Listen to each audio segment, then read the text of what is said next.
हमने ये देखा है कि भारत में पॉलिटिकल पार्टीज इंफ्रा प्रोजेक्ट तो बहुत अनाउंस करती है, पर उनमें से कंप्लीट बहुत कम होते हैं और अपने टाइम पे तो उससे भी कम प्रोजेक्ट कंप्लीट होते हैं। पर पिछले कुछ सालों से हमने ये देखा है कि मोदी सरकार इंफ्रास्ट्रक्चर को लेकर बहुत सीरियस है। भारत के इंफ्रास्ट्रक्चर को स्ट्रांग बनाने के लिए मोदी सरकार बहुत से प्रोजेक्ट जैसे कि Bharatmala, Sagarmala, dedicated freight corridor, expressway, highway, rail tracks पे काम कर रही है। साथ में कांग्रेस के कई सालों से अटके इंफ्रा प्रोजेक्ट को भी बीजेपी पूरा कर रही है ताकि देश की विकास की गति को तेजी से बढ़ाया जा सके। तो नमस्कार दोस्तों, स्वागत करते हैं आपका चार्जिंग पॉइंट हिंदी में।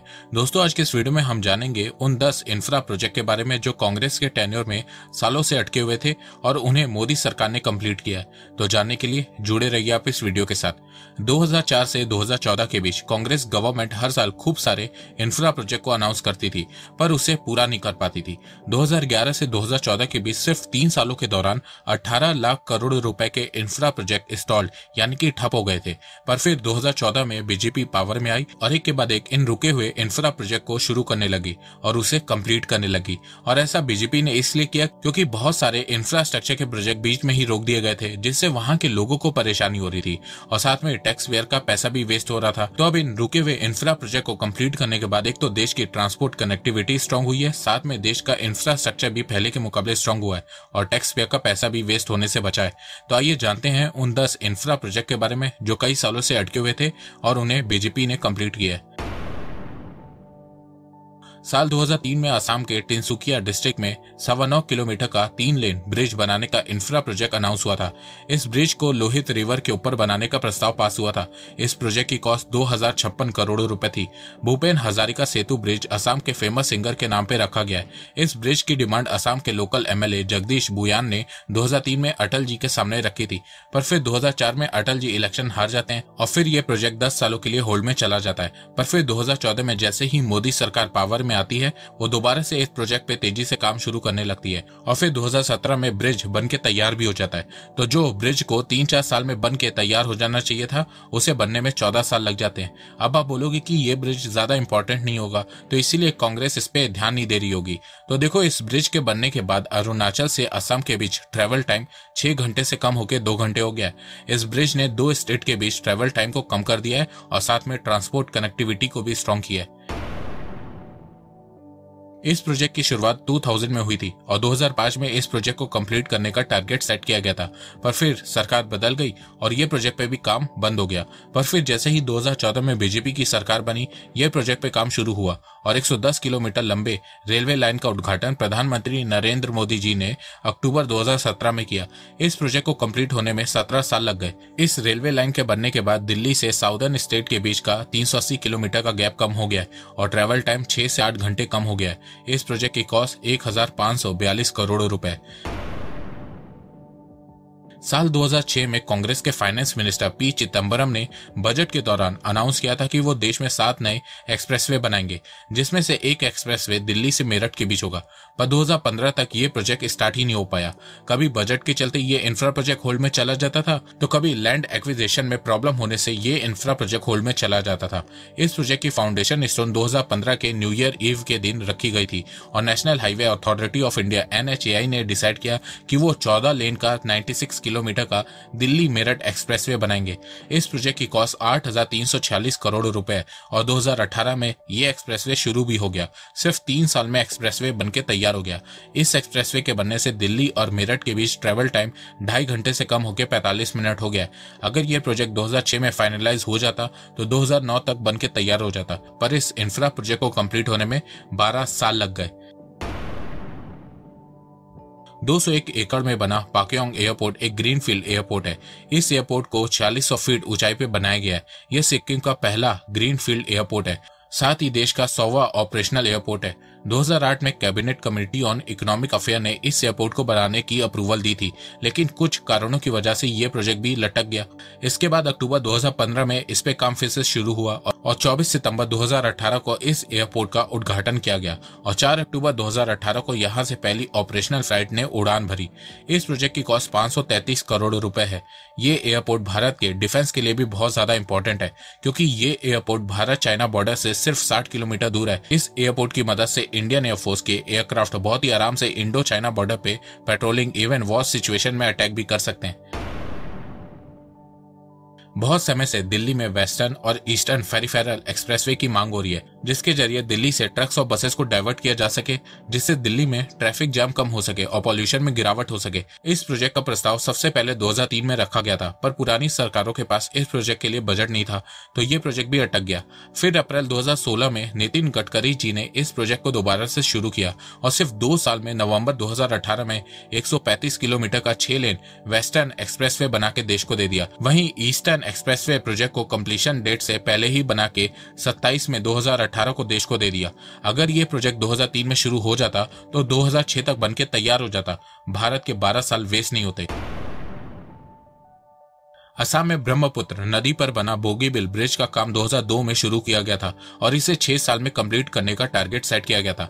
लेकिन जैसे ही 2004 में सरकार बदली, इस प्रोजेक्ट के लिए भी कांग्रेस के पास बजट नहीं था, जिसकी वजह से ये प्रोजेक्ट भी कई सालों तक अटका रहा। पर 2015 में मोदी जी ने दोबारा से ये प्रोजेक्ट को शुरू किया और 25 दिसंबर 2018 को प्रधानमंत्री अटल बिहारी वाजपेयी जी के जन्मदिन पर नरेंद्र मोदी जी ने इस ब्रिज का उद्घाटन किया और देश को मिला सबसे लंबा रेल रोड ब्रिज। इस ब्रिज पे ट्रेन, कार, ट्रक, बस सब चलती है। ये ब्रिज भारत के नॉर्थ ईस्ट रीजन के डिफेंस के लिए भी बहुत ज्यादा इंपॉर्टेंट है। इस ब्रिज के बन जाने के बाद असम से अरुणाचल प्रदेश के बीच 170 किलोमीटर का गैप कम हो गया है, जिससे 4 घंटे का ट्रैवल टाइम कम हो गया है। इस ब्रिज की मदद से भारतीय सेना बहुत ही जल्दी से अरुणाचल प्रदेश के पास इंडो चाइना बॉर्डर पे पहुंच सकती है। 2002 में अटल जी ने इस योजना की नींव रखी थी, पर इस परियोजना को एनवायरमेंट इशू की वजह से 2003 में रोकना पड़ा। फिर 4 साल बाद 2007 में कांग्रेस ने फिर से इस पे काम शुरू किया और कंप्लीट करने की डेट 2014 रखी, पर 2014 तक ये इंफ्रा प्रोजेक्ट भी कंप्लीट नहीं हो पाया क्योंकि इस पे काम बहुत धीरे धीरे हो रहा था। पर फिर 2014 के बाद इसकी कंस्ट्रक्शन में तेजी देखने को मिली। कई चुनौतियों का सामना करना पड़ा, लेकिन उसके बावजूद 15 अक्टूबर 2017 को दुनिया की सबसे ऊंचाई पर स्थित अटल टनल का निर्माण पूरा हो गया।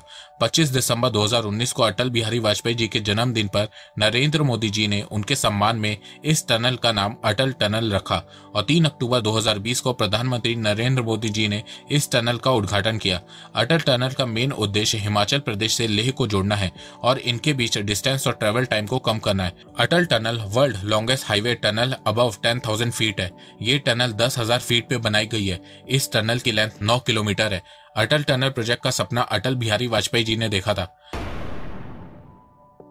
इस योजना की शुरुआत 1978 में हुई थी, लेकिन यह प्रोजेक्ट कई दशकों तक अटका रहा।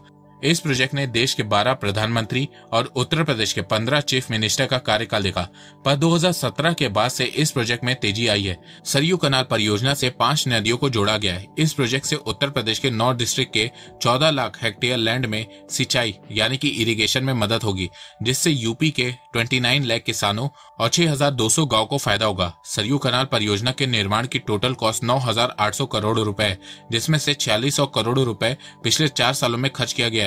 11 दिसंबर 2021 को नरेंद्र मोदी जी ने इस प्रोजेक्ट का भी इनॉग्रेशन कर दिया है। Kishanganga hydro electric power plant का काम 2007 में शुरू हुआ था और इसका काम 2016 तक कंप्लीट होना था, लेकिन 2011 में पाकिस्तान ने इस प्रोजेक्ट का विरोध किया और फिर यह प्रोजेक्ट रुक गया। पाकिस्तान ने कहा कि भारत इंडस वाटर ट्रीटी का उल्लंघन कर रहा है और कश्मीर में पाकिस्तान का पानी रोक रहा है। 2011 में Pakistan permanent court of arbitration चला गया, पर 2013 में भारत ये केस जीत गया। फिर 2014 के बाद भारत ने इस प्रोजेक्ट पे काम तेजी से करना शुरू कर दिया और 19 मई 2018 को प्रधानमंत्री नरेंद्र मोदी जी ने इस हाइड्रो इलेक्ट्रिक पावर प्लांट का खुद उद्घाटन किया। इस प्रोजेक्ट की टोटल कॉस्ट 5,700 करोड़ रुपए है। इस हाइड्रो इलेक्ट्रिक पावर प्लांट की कैपेसिटी 330 मेगावाट की है। 326 किलोमीटर का Jammu Udhampur Srinagar Baramulla rail link project 1995 में अप्रूव्ड हुआ था और 2002 में कंप्लीट होना था, पर फिर 1999 में कारगिल हो गया, जिसके चलते यह प्रोजेक्ट डिले हो गया। फिर 2002 में अटल बिहारी वाजपेयी ने इस प्रोजेक्ट को नेशनल प्रोजेक्ट घोषित किया और 2007 में कंप्लीट करने का टारगेट सेट किया, पर फिर 2004 में अटल जी की सरकार चली गई और कांग्रेस पावर में आ गई और ये प्रोजेक्ट फिर से होल्ड में चला गया। पर फिर जैसे ही 2014 में बीजेपी पावर में आई, उन्होंने इस प्रोजेक्ट पे काम शुरू किया और 2022 तक 2/3 प्रोजेक्ट को कंप्लीट कर दिया। बारामूला टू बनिहाल और जम्मू कश्मीर टू उधमपुर टू कटरा की रेल लिंक ऑपरेशनल भी हो गई है। इस प्रोजेक्ट का लास्ट फेज चल रहा है और 2023 के एंड तक ये प्रोजेक्ट भी कंप्लीट हो जाएगा। इस रेल लिंक के तहत दुनिया का सबसे बड़ा arc rail bridge Chenab bridge भी बनाया जा रहा है। इस प्रोजेक्ट की कॉस्ट 2,500 करोड़ रुपए है। तो दोस्तों ये रहे वो 10 इंफ्रा प्रोजेक्ट जिन्हें मोदी सरकार ने कंप्लीट किया है। इसके अलावा 2 और प्रोजेक्ट है जो नेक्स्ट ईयर कंप्लीट होंगे, जैसे कि जेवार एयरपोर्ट। जेवार एयरपोर्ट को बनाने का प्लान 2001 में आया था, पर फिर पॉलिटिकल टसल के चलते ये प्रोजेक्ट भी होल्ड में चला गया। और फिर 2014 में जैसे ही बीजेपी पावर में आई और 2017 में यूपी में पावर में आई, इस प्रोजेक्ट की शुरुआत हुई और इस प्रोजेक्ट का पहला फेज जनवरी 2024 में कंप्लीट हो जाएगा और अक्टूबर 2024 से ये एयरपोर्ट ऑपरेशनल भी हो जाएगा। इस प्रोजेक्ट की कॉस्ट 30,000 करोड़ रुपए है और ये एशिया का बिगेस्ट और लार्जेस्ट एयरपोर्ट होने वाला है। इसके अलावा 2024 में बेंगलुरु चेन्नई एक्सप्रेसवे भी शुरू हो जाएगा। इस 262 किलोमीटर लंबे एक्सप्रेसवे को बनाने की बात 2011 में हुई थी, पर फिर हमेशा की तरह बजट कम होने की वजह से ये एक्सप्रेसवे भी होल्ड में चला गया। पर फिर मोदी सरकार ने इस एक्सप्रेसवे को बनाने की अनुमति दी और ये एक्सप्रेसवे नेक्स्ट ईयर मार्च 2024 तक कंप्लीट हो जाएगा और फिर ऑपरेशनल भी हो जाएगा। इस प्रोजेक्ट की कॉस्ट 12,500 करोड़ रुपए है। ये एक्सप्रेसवे 3 स्टेट कर्नाटका, आंध्र प्रदेश और तमिलनाडु से होकर गुजरेगा और बेंगलुरु से चेन्नई सिर्फ 3 घंटों में पहुंचा जा सकेगा। तो दोस्तों मुझे लगता है कि अब आपको सब समझ में आ गया होगा। तो अगर आपको ये वीडियो पसंद आए तो आप इस वीडियो को लाइक कीजिए और अब आप मुझे सपोर्ट भी कर सकते हैं पेट्रियन और यूट्यूब में ज्वाइन बटन के थ्रू। एक बात मैं कहना चाहता हूँ, आप जितनी मेरी वीडियोस को शेयर करेंगे उतनी ही रीच मेरी बढ़ेगी और उतने ही लोग मेरे से जुड़ेंगे। तो वीडियो को शेयर करना, चैनल को सब्सक्राइब करना बिल्कुल भी मत भूलिएगा। मैं ऐसे ही एजुकेशनल वीडियोस लाता रहूंगा आप लोगों के लिए। तो अभी तक के लिए बस इतना ही। धन्यवाद। जय हिंद, जय भारत।